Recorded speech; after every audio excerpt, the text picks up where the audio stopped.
Bak, görüyor musun?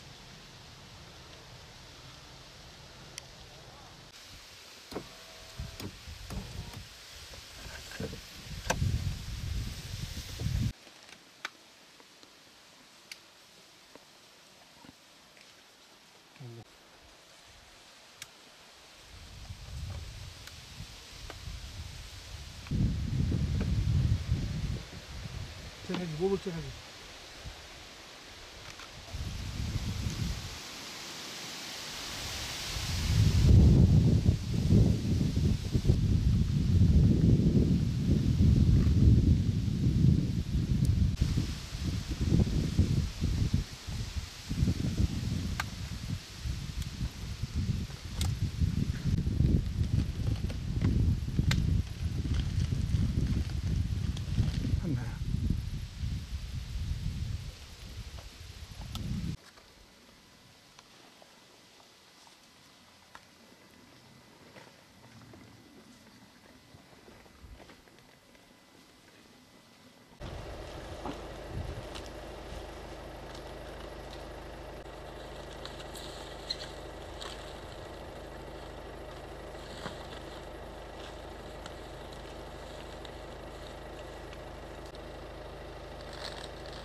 Ver onu bana.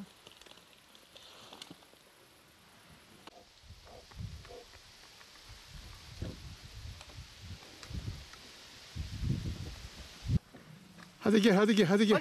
Hadi, dur. Hadi gel, gel, gel, gel, gel. Aferin sana, aferin sana. Hani o poşeti aç, aç bakayım. Çok güzel, aferin. Aferin. Çöpleri dökmeden yap.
Çok uzun yıllardan beri uzay, vahşi yaşam ve sualtı gözlemciliği yapmaktayım. Gözlemlerimi kayıt altına almaktayım. Biliyoruz ki bu son zamanlarda 4 tane maskot ayı pek çok defa insanlar içerisinde görünür oldu. Gece gündüz fark etmeksizin. Bunun yanında bir anne ve 2 yavrusu 4 aydır bölgedeler, aynı bölgedeler. Bunun yanında anne ayı pek yavrularıyla gündüz görülmez iken daha çok gece vakitlerinde insanlar gittiği zaman çöpleri dağıtmakta, çöpü karıştırmakta. Aynı zamanda yavrularını bölgeyi tanıtmakta veya bölgedeki besine ulaşma noktasında onlara bölgeyi tanıtmaktadır. Biliyoruz ki Nemrut Kalderası'nda pek çok ayı var fakat bu anne ve 2 yavrusu ayının yanında 4 tane maskot ayı toplamda 7 tanesi insanlar içerisinde daha çok görünmektedir. Biliyoruz ki bunlar evcil aylar değil. Bunlar insanların bıraktığı çöplere gelmektedir. Fakat burada olması demek bunların tehlikeli olmadığı anlamına gelmiyor.